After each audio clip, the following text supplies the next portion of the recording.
나이가 들수록 무작정 굶는 다이어트는 뱃살보다 근육부터 먼저 줄어들 수 있습니다. 오늘은 근육은 지키고 뱃살 감량에 도움이 되는 세 가지 핵심 비법을 알려드리겠습니다. 살을 빼려고 밥을 줄이고 며칠을 버텨봤는데도 기운만 빠지고 정작 뱃살은 그대로여서 허탈했던 경험 한 번쯤 있으셨을 것입니다. 처음에는 체중이 줄어드는 것 같아 기뻤지만 시간이 지나자 다리와 허벅지가 가늘어지고 결국 예전보다 뱃살이 더 늘어난 경험을 하신 분들도 적지 않습니다. 이런 결과가 나타나는 데에는 분명한 이유가 있습니다. 오늘 알려드릴 세 가지 원칙만 실천하셔도 근육을 지키면서 건강한 감량에 한 걸음 더 가까워질 수 있습니다. 특히 시니어분들은 예전에는 하루 이틀만 굶어도 살이 빠졌는데 지금은 적게 먹어도 변화가 없다라는 말씀을 자주 하십니다. 조금만 식사를 줄여도 어지럽고 기운이 없는데 체중계 숫자는 거의 변하지 않아 답답함을 느끼는 경우도 많습니다. 도대체 왜 이런 일이 생기는 걸까요? 그 이유를 알면 무작정 굶는 다이어트가 얼마나 손해인지 자연스럽게 이해하게 되실 것입니다. 다이어트를 시작한 뒤 처음 일주일 정도는 체중이 2, 3kg씩 줄어드는 것처럼 보이는 경우가 적지 않습니다. 그래서 지방이 빠지고 있다고 생각하기 쉽지만 실제로는 몸속에서 다른 변화가 먼저 일어나고 있는 경우가 많습니다. 초기에 줄어든 체중의 상당 부분은 지방이 아니라 몸속에 저장되어 있던 글라이코겐과 함께 빠져나가는 수분의 영향일 수 있습니다. 글라이코겐은 우리가 섭취한 탄수화물을 간과 근육에 저장해 두었다가 필요할 때 에너지로 사용하는 저장 형태를 말합니다. 이 글라이코겐은 저장되는 과정에서 많은 양의 수분과 함께 몸속에 머무르기 때문에 줄어들면 수분도 함께 빠져나가게 됩니다. 식사량을 줄이거나 운동을 시작하면 몸은 먼저 저장되어 있던 글라이코겐을 에너지로 사용하기 시작합니다. 이 과정에서 함께 저장되어 있던 수분도 배출되면서 체중이 빠르게 줄어드는 것처럼 보일 수 있지만 이것만으로 지방이 많이 줄었다고 보기는 어렵습니다. 문제는 바로 그 다음부터 시작됩니다. 몸속 수분이 빠져나간 뒤에도 계속 굶게 되면 우리 몸은 평소와는 다른 방식으로 에너지를 아끼기 시작합니다. 특히 일주일 정도 지나 식사량이 계속 부족하면 몸은 에너지 부족 상황에 적응하려는 방향으로 여러 가지 변화를 일으키게 됩니다. 이때 우리 몸은 들어오는 에너지가 부족하다고 판단하고 생존을 위해 사용할 에너지를 최대한 아끼려는 방향으로 대사를 조절합니다. 그 과정에서 몸은 에너지 소비가 많은 조직의 사용을 줄이고 저장된 에너지를 보다 효율적으로 활용하려는 반응을 보이게 됩니다. 여기서 가장 중요한 것이 바로 근육입니다. 근육은 몸을 움직이는 역할뿐 아니라 평소에도 많은 에너지를 사용하는 조직 가운데 하나입니다. 반대로 지방은 비상시를 대비해 저장해둔 에너지 창고와 비슷한 역할을 하기 때문에 몸은 쉽게 사용하지 않으려는 경향을 보일 수 있습니다. 결국 충분한 영양 공급이 계속 부족하면 몸은 근육 단백질을 에너지원으로 활용하는 비율이 점차 늘어날 수 있습니다. 그래서 무작정 굶거나 극단적으로 식사를 줄이는 다이어트는 체지방보다 근육량이 먼저 감소하는 결과로 이어질 가능성이 커집니다. 근육이 줄어들면 가장 먼저 영향을 받는 것이 바로 기초 대사량입니다. 같은 생활을 해도 소비되는 에너지가 이전보다 줄어들게 됩니다. 기초 대사량이 낮아지면 예전과 같은 양을 먹더라도 남는 에너지가 지방으로 저장되기 쉬워져 체중 관리가 더욱 어려워질 수 있습니다. 여기서 끝이 아닙니다. 식사량을 지나치게 줄이면 우리 몸은 허기를 강하게 느끼도록 만드는 호르몬에도 변화가 나타날 수 있습니다. 이처럼 생기는 강한 허기는 의지만으로 참기 어려운 경우가 많기 때문에 많은 분들이 결국 폭식과 다이어트를 반복하게 됩니다. 결국 굶어서 체중을 줄이는 방법은 근육은 줄이고 식욕은 더 커지게 만들어 시간이 지나면 요요로 이어질 가능성을 높일 수 있습니다. 폭식을 한 뒤에는 몸이 부족했던 에너지를 다시 저장하려는 반응을 보일 수 있습니다. 이 때문에 힘들게 감량한 체중이 다시 늘어나는 경우도 적지 않습니다. 근육은 줄고 체지방은 늘어나는 이런 악순환이 반복되면 예전보다 살이 더 쉽게 찌는 것처럼 느껴질 수 있습니다. 그렇다면 근육은 지키면서도 뱃살을 건강하게 줄이려면 어떻게 해야 할까요? 지금부터 가장 중요한 세 가지 실천법을 알려드리겠습니다. 첫 번째는 당이 빠르게 흡수되는 음식과 음료를 줄이는 것입니다. 생각보다 많은 분들이 이 부분을 놓치고 계십니다. 식사는 적게 하면서도 믹스커피나 달콤한 음료, 과일, 농축액 가공 간식을 자주 드신다면 체중 감량이 쉽지 않을 수 있습니다. 이런 음식은 혈당을 빠르게 올리고 다시 급격히 떨어뜨리면서 금세 허기를 느끼게 만드는 경우가 있습니다. 그래서 식사를 마친 지 얼마 지나지 않았는데도 다시 단 것이 당기거나 간식을 찾게 되는 일이 반복될 수 있습니다. 많은 분들이 의지가 약해서라고 생각하시지만 실제로는 몸에 생리적인 반응이 영향을 주는 경우도 적지 않습니다. 특히 액상과당이 많이 들어있는 음료는 짧은 시간 안에 많은 당을 섭취하게 만들 수 있어 더욱 주의가 필요합니다. 혈당이 빠르게 오르면 우리 몸은 인슐린을 분비해 혈당을 조절하려고 합니다. 인슐린은 꼭 필요한 호르몬이지만 에너지가 남는 상황에서는 일부가 지방으로 저장되는 과정에도 관여합니다. 따라서 단 음료와 가공식품을 자주 섭취하는 습관은 체지방 관리에 불리하게 작용할 수 있습니다. 더구나 혈당이 급격히 떨어지면 다시 허기를 느끼기 쉬워져 간식이 반복되는 악순환으로 이어질 수 있습니다. 그래서 다이어트를 시작했다면 가장 먼저 줄여야 할 것은 밥 한 숟갈보다 달콤한 음료와 가공 당류일 수 있습니다. 물이나 무가당 차를 선택하는 습관만 들여도 불필요한 당 섭취를 줄이는 데 도움이 됩니다. 첫 번째 수칙만 실천해도 식욕이 한결 안정되었다고 느끼는 분들이 적지 않습니다. 그렇다면 두 번째는 무엇일까요? 많은 분들이 가장 크게 오해하고 있는 부분이 바로 지금부터 나옵니다. 두 번째 수칙은 탄수화물을 끊는 것이 아니라 좋은 탄수화물을 적절히 먹는 것입니다. 살을 빨리 빼려고 밥을 아예 끊는 분들이 계시지만 이런 방법은 오래 유지하기도 어렵고 근육 감소로 이어질 수도 있습니다. 탄수화물은 우리 몸과 뇌가 사용하는 중요한 에너지원입니다. 무조건 피해야 하는 음식은 아닙니다. 중요한 것은 어떤 탄수화물을 얼마나 먹느냐입니다. 같은 탄수화물이라도 몸에 미치는 영향은 다를 수 있습니다.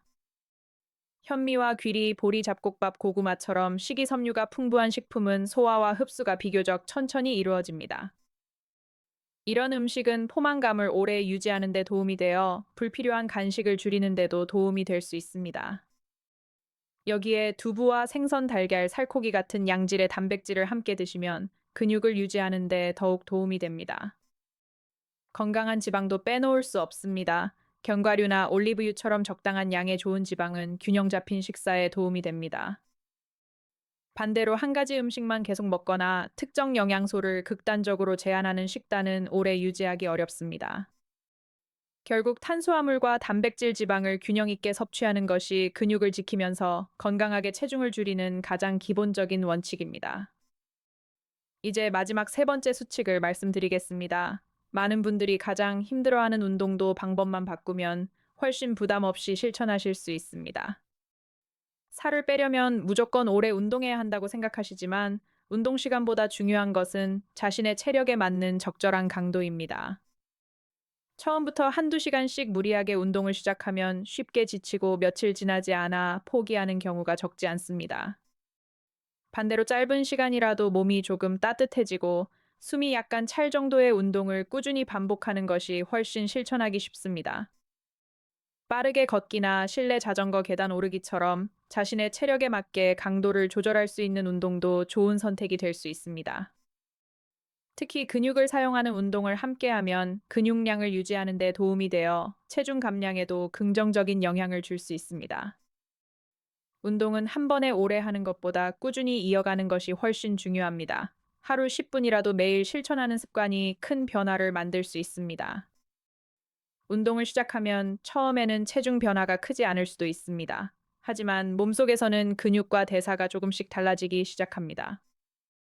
이런 변화는 체중계 숫자보다 허리둘레나 몸의 가벼움에서 먼저 느껴지는 경우도 많습니다. 무리한 운동보다 꾸준한 운동이 중요한 이유도 바로 여기에 있습니다. 작은 실천이 오래 이어질수록 건강한 변화를 기대할 수 있습니다. 운동 시간을 정하지 못하신다면 식사 전이나 식후 가벼운 산책부터 시작해 보셔도 좋습니다. 특히 저녁 식사 전에 가볍게 몸을 움직이면 식사량 조절에 도움이 되었다고 느끼는 분들도 있습니다. 다만 개인의 건강 상태나 복용 중인 약에 따라 운동 방법은 달라질 수 있으므로 무리하지 않는 것이 가장 중요합니다. 무릎이나 허리에 통증이 있으신 분이라면 자신의 상태에 맞는 운동을 선택하거나 전문가와 상담하는 것이 안전합니다. 결국 다이어트는 참는 싸움이 아니라 생활 습관을 조금씩 바꾸는 과정이라고 생각하시는 것이 좋습니다. 굶어서 체중을 줄이는 방법은 오래가기 어렵지만 먹는 습관과 움직이는 습관은 평생 이어갈 수 있는 건강한 자산이 됩니다. 지금까지 말씀드린 내용을 정리하면 첫째는 당이 많은 음료와 가공식품을 줄이는 것입니다. 둘째는 탄수화물을 무조건 끊지 말고 식이섬유가 풍부한 복합 탄수화물과 단백질을 균형 있게 섭취하는 것입니다. 셋째는 자신의 체력에 맞는 운동을 꾸준히 실천하며 근육을 유지하는 생활을 만드는 것입니다. 이 세 가지만 꾸준히 실천해도 몸은 급격한 변화보다 건강한 방향으로 조금씩 달라질 가능성이 높아집니다. 무엇보다 너무 빠른 감량을 목표로 삼지 않는 것이 중요합니다. 빠르게 줄어든 체중은 다시 늘어날 가능성도 있기 때문입니다.